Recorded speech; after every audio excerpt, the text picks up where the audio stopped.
नमस्कार साथियों, मैं धीरेन्द्र आपका अपने इस वीडियो में स्वागत करता हूं। जैसा कि आप देख सकते हैं, आज हम क्लास 6 एनसीईआरटी हिस्ट्री का चैप्टर 6 डिस्कस करने जा रहे हैं। तो चैप्टर 6 क्या है? चैप्टर 6 है न्यू क्वेश्चंस एंड आइडियाज, नए क्वेश्चंस और विचार। अब स्टार्ट करते हैं। अनघाज स्कूल ट्रिप। अनघा जो है कि स्कूल ट्रिप पे जाती है। This was the first time Anagha was going on A school trip. यह फर्स्ट टाइम था, यह पहली बार था जो कि अनघा जो है पहली बार स्कूल ट्रिप पे जा रही थी। They boarded the train from Pune, जो कि महाराष्ट्र में है, late at night to go all the way to Varanasi, जो कि उत्तर प्रदेश में है। तो इस स्कूल ट्रिप के लिए उसने क्या किया? लेट एट नाइट, ठीक है, यानी कि देर रात में उसने ट्रेन पे बोर्ड किया। कहाँ से कहाँ जा रही थी train? Train from Pune to go all the way to Varanasi. To go all the way मतलब किसी भी तरीके से वो जो ट्रेन थी वो वाराणसी जाती है। यानी सपोज यहाँ पे जैसे यहाँ पे वाराणसी है, यहाँ पे पुणे है, ठीक है। अब वो इस तरीके से इस वाले रूट से जाए, चाहे इस रूट से जाए, चाहे इस रूट से जाए, मीन किसी भी रूट से जाएगी, बट वो ऑल द वे कहाँ पे जाएगी? वाराणसी, ठीक है। तो अनघा स्कूल ट्रिप के लिए ट्रेन पकड़ती है लेट एट नाइट, जो कि पुणे से वाराणसी के लिए जा रही थी। अब मदर, उसकी माता, who came to see her off at the station, उसकी माता अनघा की मदर जो कि उसको स्टेशन पे ड्रॉप करने आई थी, टोल्ड द टीचर, उन्होंने टीचर से बोला, to tell the children about the Buddha and take them to see Sarnath हैजर। वो बोलती हैं, टीचर से बोलती हैं कि do tell the children about the Buddha, children को, जो भी बच्चे हैं उनको बुद्धा के बारे में बताना, and take them to see Sarnath हैजर, और उनको सारनाथ भी देखने के लिए ले जाना, ठीक है। तो चलो स्टार्ट करते हैं। The story of the Buddha, Buddha की story. Siddhartha, also known as Gautam, the founder of Buddhism, was born about 2500 years ago. Siddharth, जो कि जिनको लोग गौतम के नाम से भी जानते हैं, जो कि बुद्धिज्म के फाउंडर थे, उनका जन्म आज से 2500 साल पहले हुआ था। This was a time of rapid change in the lives of people. यह वह टाइम था जब लोगों की लाइफ में बहुत ही रैपिड चेंज मतलब बहुत ही तीव्र से बदलाव आ रहे थे, बहुत तेजी से बदलाव आ रहा था। As you saw in chapter 5, जैसा कि आपने चैप्टर 5 में देखा, some kings in the mahajanapadas were growing more powerful. जैसा कि हमने चैप्टर 5 में देखा था कि कुछ महाजनपद के कुछ राजा जो थे बहुत तेजी से पावरफुल हो रहे थे, उनकी पावर जो है बहुत ज्यादा बढ़ रही थी। New cities were developing and life was changing in the village as well. इसी चैप्टर 9, तो ये चैप्टर 9 में हम देखेंगे उस टाइम क्या था कि जैसा कि हमने चैप्टर 5 में पढ़ा था कि महाजनपदास के कुछ राजा थे जिनका जो कि वो ज़्यादा पावरफुल हो रहे थे धीरे-धीरे। तो नई सिटीज़ जो है डेवलप हो रही थी, and life was changing in the villages as well, और जो लाइफ थी, लोगों की जो लाइफ थी विलेज में, वो भी चेंज हो रही थी। Many thinkers were trying to understand these changes in society. तो बहुत थिंकर थे उस टाइम के। वो क्या कर रहे थे? सोसाइटी में होने वाले इस चेंज को समझने की कोशिश कर रहे थे। They also wanted to try and find out the true meaning of life. वे ये भी चाहते थे और कोशिश कर रहे थे कि ट्रू मीन जो लाइफ है उसका ट्रू मीनिंग क्या है, उसका सही मतलब क्या है, उसको फाइंड आउट करने की कोशिश कर रहे थे।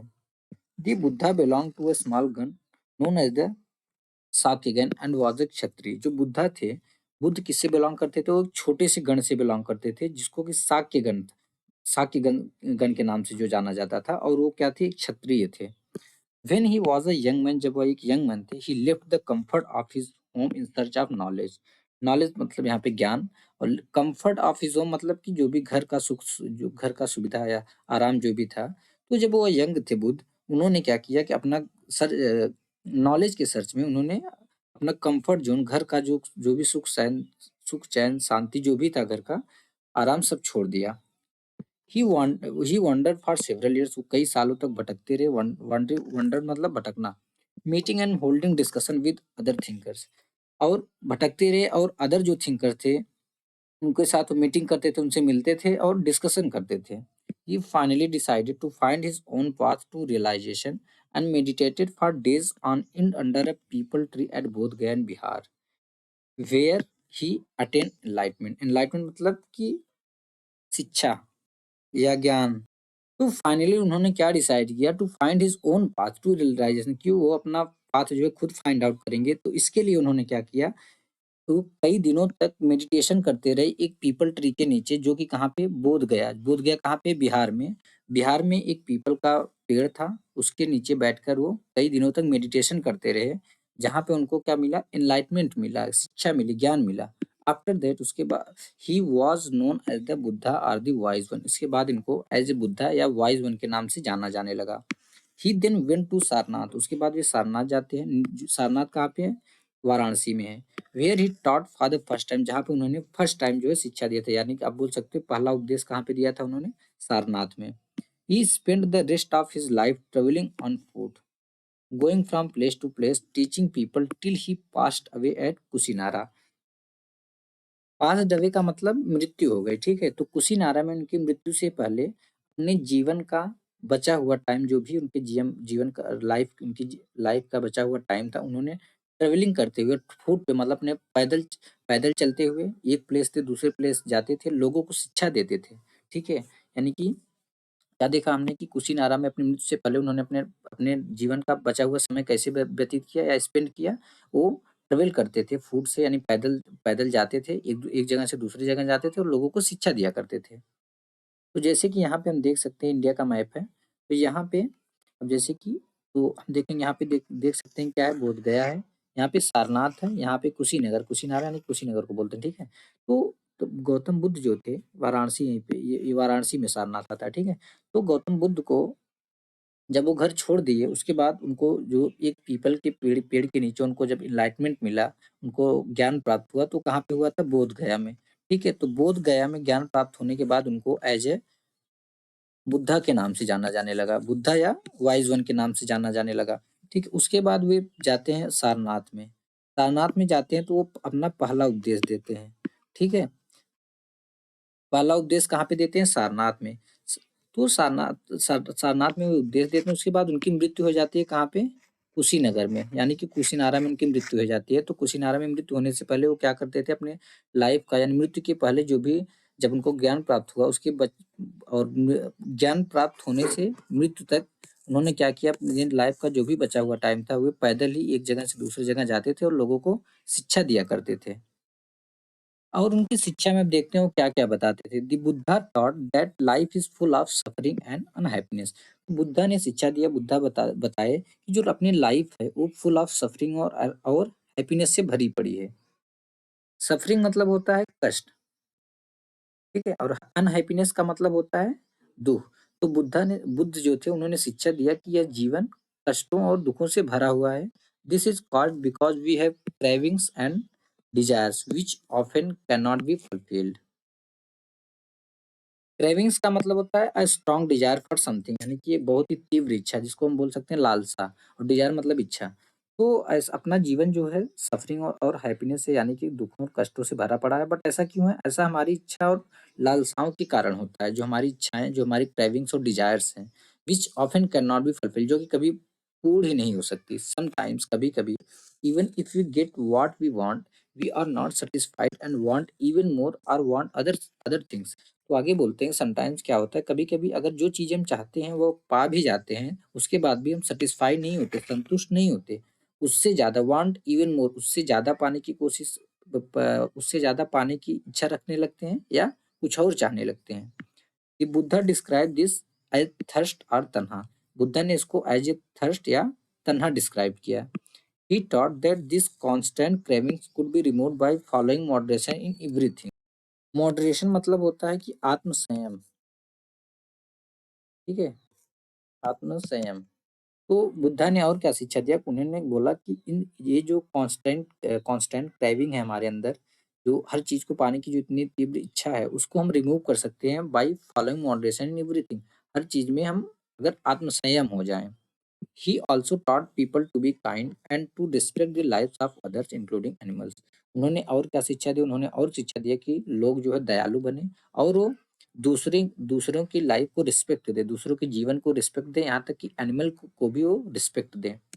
He believed that the result of our actions called karma, whether good और bad, affect us both in this life and the next. तो वे विश्वास करते थे, कौन? बुद्धा। वे बोलते थे कि the result of our action called karma, जो हमारे एक्शन का जो परिणाम है या हमारे कर्म को, जिसको कर्म बोलते हैं, एक्शन को क्या बोलते हैं? कर्म। जो हमारे कर्म का परिणाम है वह अच्छा हो या बुरा हो, या मतलब जो हमारे कर्म का परिणाम है वह अच्छा हो या बुरा हो, वो हमारे दोनों लाइफ में affect us both in this life and the next. हमारी अभी जो प्रेजेंट लाइफ है, अब वर्तमान में, उसको भी, और जो नेक्स्ट लाइफ होगी उसको भी अफेक्ट करता है। ठीक है, यानी कि अभी के टाइम में जो हम कर रहे हैं, जो भी कर्म हम कर रहे हैं, उसका जो परिणाम होगा या तो अच्छा होता है या तो बुरा होता है। ठीक है, या अच्छा होता है या बुरा होता है, वो हमारी लाइफ को अफेक्ट करेगा। कौन सी लाइफ को? एक तो जो हम प्रेजेंट में अभी, ये प्रेजेंट में जो अभी हम जी रहे हैं, दूसरा जो नेक्स्ट लाइफ होगी उसमें भी वो अफेक्ट करेगा। ठीक है। The Buddha taught in the language of the ordinary people Prakrit so that everybody could understand this message। तो बुद्धा जो शिक्षा देते थे, वो टीचिंग कर, यानी जो पढ़ाते थे, वो जो लोगों को शिक्षा देते थे, वो ऑर्डिनरी पीपल की लैंग्वेज में देते थे। ऑर्डिनरी लैंग्वेज क्या थी? प्राकृत थी, ताकि हर कोई उनकी उनके उनके मैसेज को समझ सके। ठीक है। अब जो यहाँ पे आप फिगर में देख सकते हैं, क्या है? ये स्तूप है, सारनाथ में है। This building known as stupa, को स्तूप के नाम से जाना जाता है। Was build to mark the place where the Buddha first taught his message. इसको इसलिए बना गया है उस प्लेस को मार्क करने के लिए, क्योंकि यहाँ पे बुद्धा जो थे फर्स्ट अपना मैसेज यहाँ पे दिए थे। ठीक है। He also encouraged people to think for themselves rather than to simply accept what he said। वे लोगों को इनकरेज करते थे, यार लोगों को बताते थे कि वो इन बातों को इसलिए ना माने कि बुद्धा ने बोला है, बल्कि उसको खुद से अपनी अपनी अंतरात्मा से पूछे, क्या यह सही है या नहीं सही है। ठीक है। ही ऑल्सो इनकरेज, वह लोगों को इनकरेज करते थे पीपल टू थिंक, उनको खुद से सोचने के लिए, अपने से, फॉर देमसेल्व्स, खुद के लिए सोचने के लिए, कि rather than to simply accept what he said. यानी उनका कहने का मतलब था, अगर बुद्धा ने कुछ बोल दिया, आपको ये जरूरी नहीं कि अगर वो बुद्धा ने बोल दिया आप उसको मानो, उसको फॉलो करो। खुद से सोचो और उसको देखो सही है या गलत, तब जाके उसको मानो। Let us see how he did this. चलो देखते हैं उन्होंने कैसे, किस प्रकार ऐसे किया। एक, अब यहाँ पे सोर्स बॉक्स में देखें, द स्टोरी ऑफ किसा गौतमी। तो हम समझेंगे एक किसा गौतमी नाम की औरत थी, उसकी स्टोरी से। Here is a famous story about the Buddha. Buddha की यहाँ पे एक फेमस स्टोरी है। Once there was a woman named Kisa Gotami whose son had died. एक बार की बात है, एक किसा गौतमी नाम की लेडी थी, औरत थी, जिसका बेटा मर चुका था। She was so sad that she roamed through the streets of the city carrying the child with her, asking for help to bring him back to life। तो वह इस बात से इतना ज्यादा दुखी हो गई थी, सर मतलब दुखी हो गई थी। सी रोन मतलब घूमना, थ्रू द स्ट्रीट्स गलियों गलियों में घूम रही थी। कैरिंग मतलब लेकर। ठीक है। आस्किंग फॉर हेल्प मदद के लिए, to bring him back to life मतलब अपने बेटे को जिंदा करने के लिए। ठीक है। तो इस अपने बेटे की मृत्यु से वो औरत इतना ज्यादा दुखी हो गई थी कि वह गलियों में इधर उधर अपने बेटे को गोद में लेकर घूम रही थी और लोगों से बोल रही थी कि उसके बेटे को जिंदा कर दे। काइंड मैन टूक हर टू द बुद्धा। एक बहुत ही दयालु आदमी था, उसने उसको बुद्धा के पास ले गया। बुद्धा ने बोला, bring me a handful of mustard seeds. Mustard मतलब सरसों। ठीक है। हैंडफुल मतलब एक मुट्ठी। उसने बोला कि मुझे एक एक मुट्ठी जो है सरसों का बीज ला के दो, and I will bring your child back to life. मैं तुम्हारे बेटे को जिंदा कर दूंगा। किसा गौतमी वाज ओवरजॉयड। ओवरजॉयड मतलब हद से ज्यादा खुशी हो जाना। क्योंकि इस बात से किसा गौतमी जो थी हद से ज्यादा, बहुत ज्यादा खुश हो जाती है। And started off at once, और स्टार्टेड मतलब कि जस्ट ही वो जाने वाली रहती है मस्टर्ड सीड लाने के लिए। But the Buddha gently stopped her and added. Buddha ने जेंटली उनको रोका और बोला कि the seeds must come from the house of a family where nobody has died. कि ये जो मस्टर्ड का सीड है या बीज है, इसको उस घर से लाना, हाउस ऑफ अ फैमिली यानी ऐसी फैमिली के घर से लाना जहाँ पे कभी कोई मरा ही ना हो।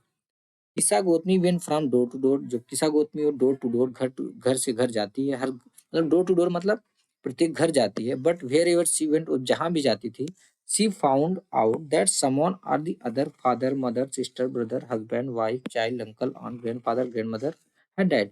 बट वो जहां पे भी जाती थी उसने पाया कि कोई ना कोई जरूर मरा। जैसे कि फादर हो सकते, मदर मरी, कि sister brother husband wife child uncle aunt grandfather grandmother, कोई ना कोई मरा है। ठीक है। Upanishads। Around the time that the Buddha was preaching and perhaps a little earlier, around the time यानी उस समय the Buddha was preaching, preaching मतलब लोगों को शिक्षा दे रहे थे। ठीक है। जब बुद्धा लोगों को शिक्षा दे रहे थे, and perhaps a little earlier, perhaps मतलब शायद उससे थोड़ा पहले, other thinkers also try to find answer to difficult question। यानी उस टाइम जब जब बुद्ध शिक्षा दे रहे थे, उस टाइम या थोड़ा सा पहले, जो अदर थिंकर थे, वो डिफिकल्ट क्वेश्चन के आंसर पता लगाने की कोशिश कर रहे थे। Some of them wanted to know about life after death. उनमें से कुछ ये जानना चाहते थे कि डेथ के बाद लाइफ कैसी होती है। या डेथ के बाद लाइफ के बारे में जानने की कोशिश कर रहे थे। Others wanted to know why sacrifices should be performed. Other और दूसरे जो थिंकर थे वो ये जानने की कोशिश कर रहे थे या ये जानना चाहते थे कि हम जो सैक्रिफाइसेस हैं वो क्यों परफॉर्म होनी चाहिए, मतलब सैक्रिफाइसेस लोग क्यों करते हैं।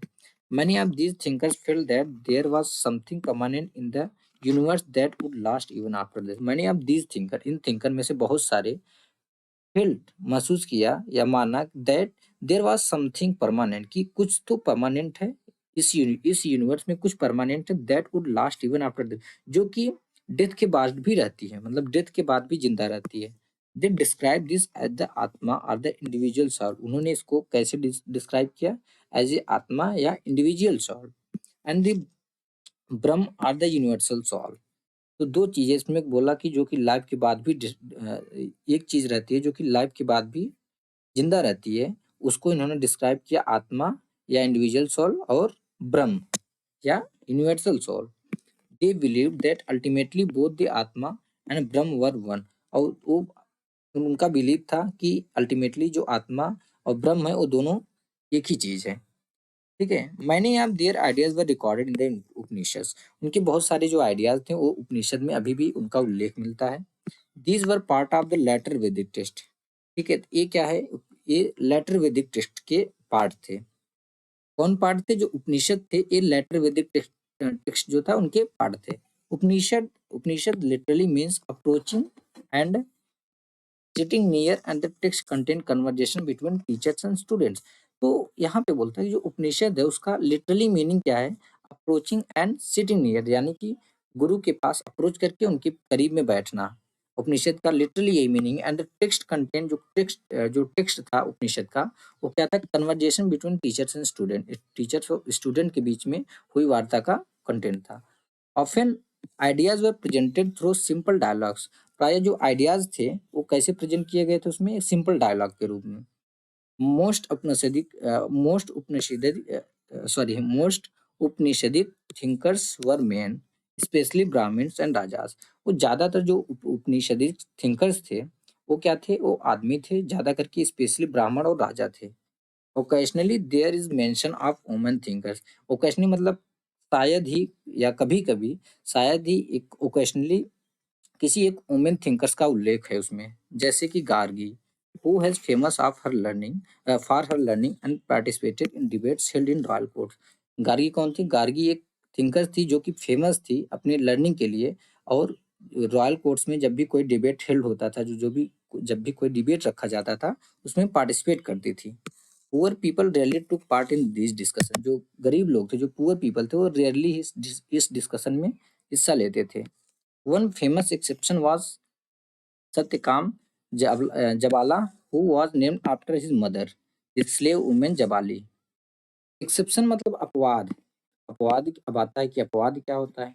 अब जैसे कि हमने यहाँ पे देखा कि जो पुअर पीपल थे वो रेयरली ही डिस्कशन में पार्टिसिपेट करते थे, बट यहाँ पे एक फेमस एक्सेप्शन, एक फेमस सत्यकाम जाबाल करके एक आदमी था। ठीक है, वो थिंकर था जो कि वो अपवाद है, यानी कि वो पुअर था। Who was named after his mother this slave women. जब जो स्लेव वुमेन थी उनकी मदर जी जो थी वो क्या थी? वो भी एक स्लेव थी। ठीक है, तो एक्सेप्शन आता है कि एक फेमस एक्सेप्शन है जो कि सत्यकाम जाबाल का, तो who was named after his mother, जिसका नाम जो है उसकी मदर के बाद पड़ा, द स्लेव वुमेन जबाली, जो उसकी मदर थी एक स्लेव वुमन थी। ठीक है। He had a deep desire to learn about reality. उनके पास एक बहुत तीव्र इच्छा थी रियलिटी के बारे में सीखने के लिए। Was accepted as a student by a Brahmin teacher named Gautam. तो एक ब्राह्मण टीचर थे जिनका, जो गौतम के नाम से जिनको जाना जाता था, उन्होंने उनको एज ए स्टूडेंट एक्सेप्ट कर लिया। क्योंकि पहले के टाइम में ना लोग, जो पुअर पीपल होते थे, उनको नहीं एक्सेप्ट नहीं करते थे, बट उन्होंने एक्सेप्ट कर लिया and become one of the best known thinkers of the time. और उसके बाद जो गौतम थे वो एक बहुत ही बेस्ट नोन थिंकर बन गए उस टाइम के।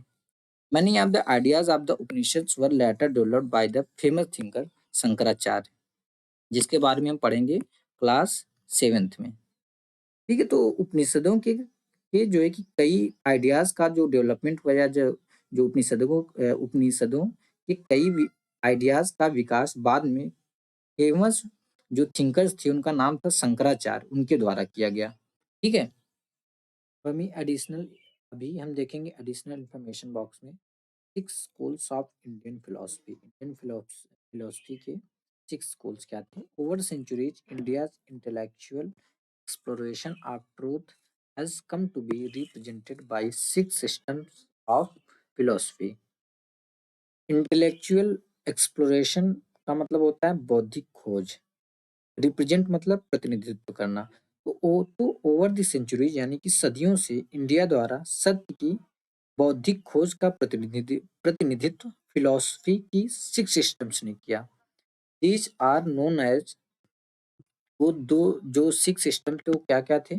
वैशेषिक, न्याय, सांख्य, योग, पूर्व मीमांसा एंड वेदांता और उत्तर मीमांसा। ठीक है, तो ये 6 जो सिस्टम थे वो क्या क्या थे?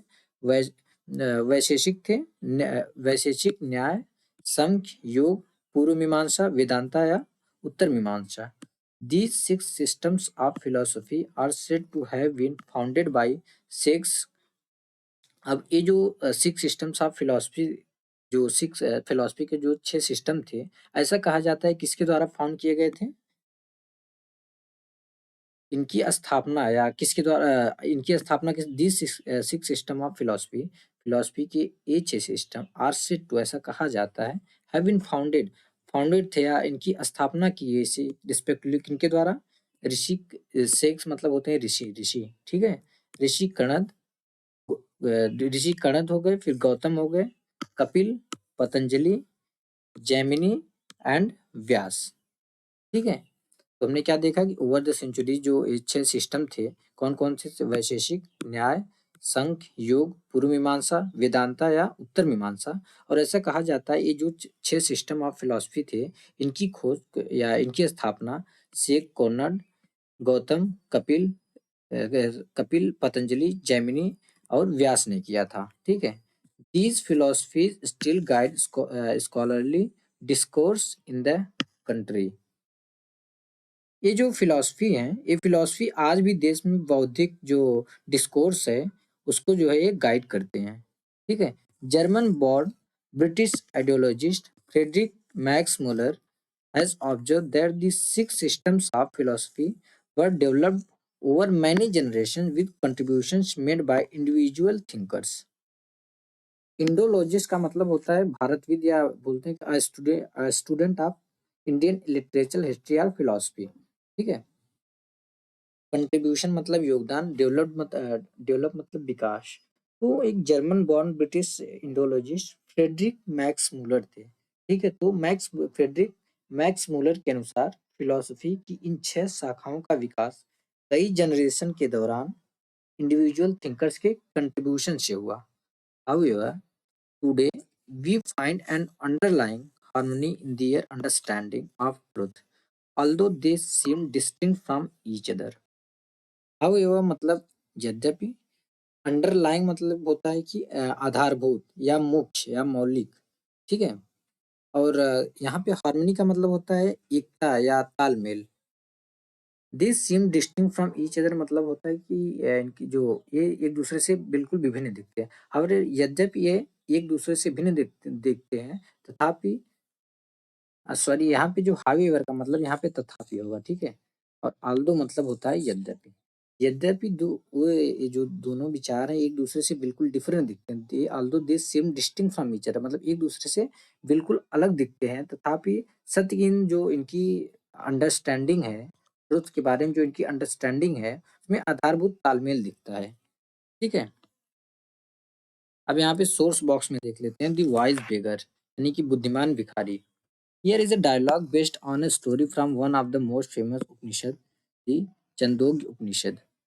यहाँ पे एक डायलॉग है जो कि एक स्टोरी पे आधारित है, story from one of the most famous Upanishad, एक फेमस उपनिषद से, छंदोग्य उपनिषद से। ठीक है, Shaunaka and Abhipratarin were two सेक्स who worshipped the universal soul.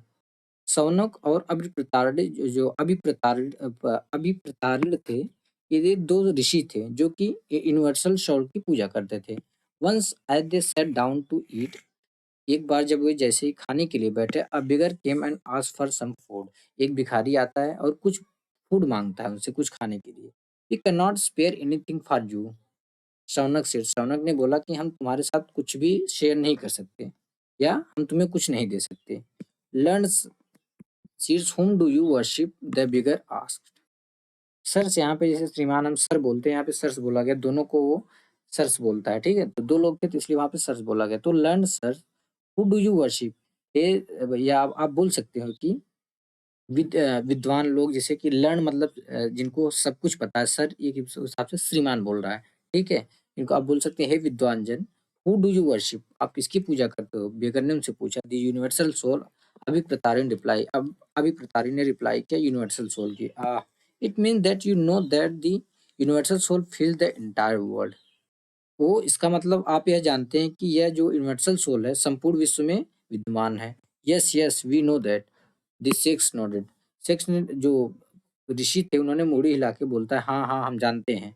If the universal soul fill the whole world, it fills me too. फिर भिखारी ने फिर से पूछता है कि अगर यह यूनिवर्सल सोल पूरे विश्व में विद्यमान है तो यह मेरे अंदर भी विद्यमान है। हु एम आई, मैं कौन हूँ? But a part of the world, मैं इस विश्व का एक भाग ही तो हूँ। द बेगर सेड, बेगर ने रिप्लाई किया। You speak the truth O young Brahmin. तो उस जो शेख थे, जो संतों ने बोला, यू स्पीक द, तुमने सही बोला ओ यंग ब्राह्मण। देन तब ओ शेख्स, by not giving me food you are actually denying food to the universal soul. कि वो, उन्होंने बोला, हे ऋषि, आपने जो मुझे फूड नहीं दिया, उसको जो मैं फूड मांग रहा था उसको डिनाई कर दिया, मतलब नहीं दिया। इसका मतलब आप यूनिवर्सल सोल जो है उसको फूड डिनाई कर रहे हैं। सेक्स realise the truth of what the beggar said. उसके बाद जो सेक्स थे दोनों को रियलाइज हुआ कि बेगर क्या बोलना चाहता है। And share their food with him, उसके बाद अपना फूड उनसे शेयर कर लेता है, कर लेते हैं, ठीक है? अब एडिशनल इंफॉर्मेशन बॉक्स में देखते हैं, Panini the grammarian. This was also the time when other scholars were at work. यह ऐसा भी टाइम था जबकि दूसरे जो स्कॉलर्स थे वो क्या थे, वो भी खोज पे थे, वो भी अपने काम पे थे। One of the most famous was Panini. एक उनमें से एक फेमस था जिसका नाम था Panini. Who prepared a grammar for Sanskrit, जिसने संस्कृत के लिए ग्रामर प्रिपेयर किया। He arranged the vowels and the consonant in a special order. उसने, जो पढ़िन थे, उन्होंने इसको वोवेल को और कॉन्सोनेंट को एक स्पेशल ऑर्डर में अरेंज किया। And then use this to create a formula like those found in algebra. और अलजेब्रा में जैसा फार्मूला पाया जाता है उसी प्रकार का ये फार्मूला बनाने, उसी प्रकार का इन्होंने इन उसी प्रकार का फार्मूला बनाने के लिए उन्होंने इस वोवेल और कॉन्सोनेंट का यूज किया। He used these to write down the rules of the language in short formula।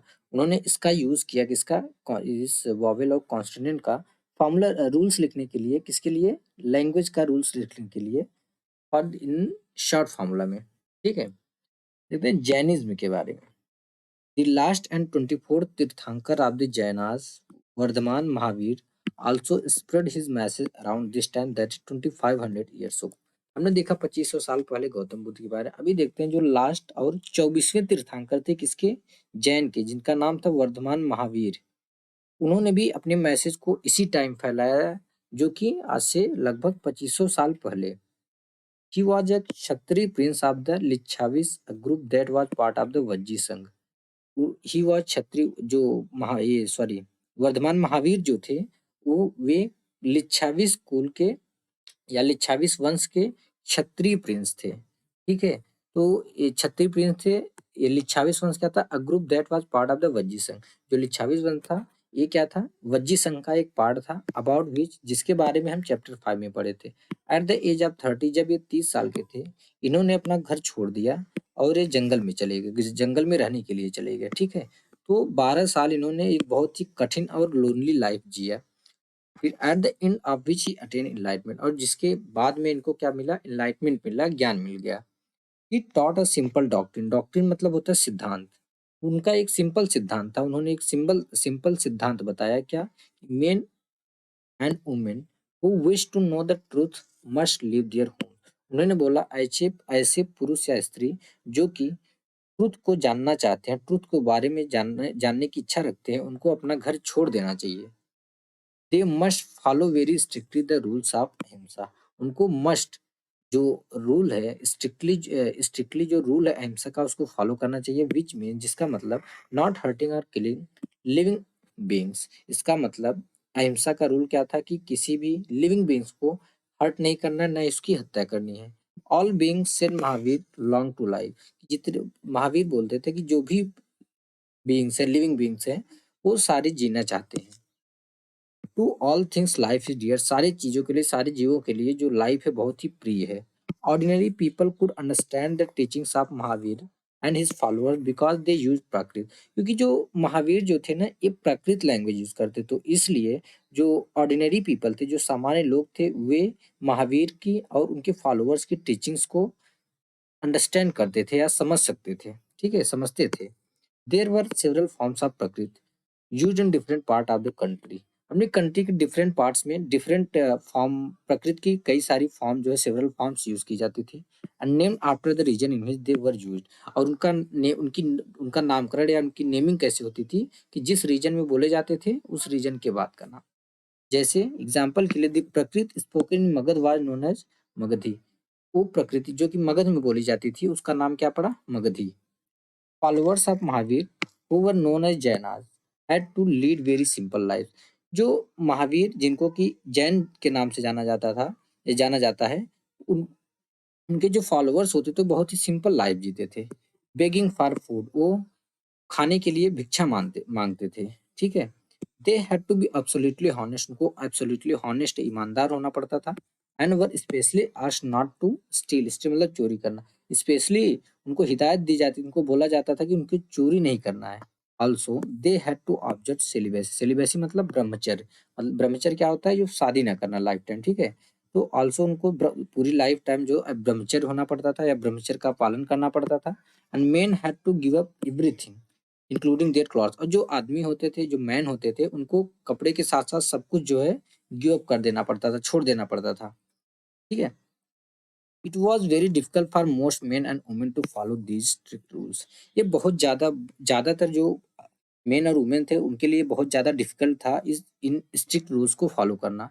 Nevertheless फिर भी thousands left their home to learn and teach this new way of life, हजारों की संख्या में लोग जो है घरों को छोड़ दिए ये नई जो नया वे ऑफ लाइफ था उसके बारे में जानने के लिए और सीखने के लिए। Many more remain behind and money more remain behind मतलब जो बच्चे थे या कुछ पीछे रह गए, पीछे रह गए का मतलब घर पे ही रहे, वो जाके ये नहीं बने कि मतलब उन्होंने ना ही घर छोड़ा ना ही कपड़े, ये सब मतलब उन्होंने कुछ छोड़ा नहीं, वो पीछे ही रह गए। पीछे रहने का द सेंस है कि अब वो उनके ग्रुप में तो ज्वाइन नहीं किया, वो बिहाइंड से हेल्प करेंगे कैसे, and supported those who became Monks and nuns. Monks होते हैं भिक्षुक, यानी जो मेंस होते हैं अगर वो ब्रह्मचर्य बन जाते हैं जो उनको क्या बोलते हैं, भिक्षुक, जो दूसरे को घर जाके बेगिंग करते हैं उनको क्या मॉन्क्स बोलते हैं, और जो औरतें होती हैं वुमेन्स जो होती हैं वो नन्स बनती हैं, भिक्षुड़ी जिसको बोलते हैं, ठीक है। तो बहुत सारे जो थे वो घर पे ही रहे और ये सपोर्ट करते थे इनको, जो मॉन्क्स थे उनको और नन्स को कैसे सपोर्ट करते, प्रोवाइडिंग देम विद फूड, उनको फूड प्रोवाइड करते थे। Jainism was supported mainly by traders, ज्यादा करके जो जैनिज्म था उसको किसने सपोर्ट किया, ट्रेडर्स ने, जो व्यापारी होते थे। Farmers who had to kill insect to protect their crops found it more difficult to follow the rules. Farmers यानी कि जो किसान होते थे वे इन रूल्स को फॉलो करना बहुत ही उनके लिए इन रूल्स को फॉलो करना बहुत ही कठिन था, क्यों, क्योंकि वो अपनी क्रॉप्स को यानी अपनी फसलों को बचाने के लिए, प्रोटेक्ट करने के लिए जो इंसेक्ट होते थे उनकी हत्या करते थे, उनको मार देते थे, इसलिए इनके लिए बहुत ही कठिन था इनको फॉलो करना। Over hundreds of year Jainism spread to different part of north India and to Gujarat, Tamil Nadu and Karnataka. Over hundreds of year क्या हुआ, जैनिज्म जो है नॉर्थ इंडिया के डिफरेंट पार्ट्स में, यहाँ पे गुजरात, तमिलनाडु और कर्नाटक में फैल गया था। The teachings of Mahavir and his followers were transmitted orally for several centuries, कई सेंचुरीज तक जो टीचिंग्स थी या जो उपदेश थी महावीर की और उनके फॉलोअर्स की वो ओरली ट्रांसमिट हो रही थी पूरे कंट्री में। ओरली मतलब केवल अगर मान लो कोई पर्सन है ए बताता था बी को, बी बताता था सी को, ऐसे ऐसे मतलब ओरली मौखिक रूप से बोल के करके बताया जाता था, ठीक है। They were written down in the form in which they are presently available at a place called Vallabhi in Gujarat about 1500 year ago। तो आज they were written down in the form, वे एक फॉर्म में लिखी गई in which they are presently available, जिस फॉर्म में वे आज अवेलेबल है, कहाँ पे लिखी गई थी वो, वल्लभी में लिखी गई थी। वल्लभी कहाँ पे? वो वल्लभी गुजरात में, आज से लगभग 1500 साल पहले। ठीक है, तो जो फॉर्म अभी हम देख रहे हैं ये आज से लगभग 1500 साल पहले गुजरात में वल्लभी नाम के प्लेस पे लिखी गई थी। अब जैसे यहाँ पे हम देख सकते हैं इंडिया का मैप है, यहाँ पे गुजरात है ना, गुजरात में वल्लभी नाम का प्लेस था, तो यहाँ पे वो लिखी गई थी आज से लगभग 1500 साल पहले। ठीक है, अब देखते हैं डिफिनेशन बॉक्स में Jain. The word Jain comes from the term Jina meaning conqueror. जो वर्ड जैन है वो कहाँ, किस वर्ड से आया है? वो जिन नाम के वर्ड से आया है, जिसका मतलब होता है विजेता या कॉन्करर। ठीक है,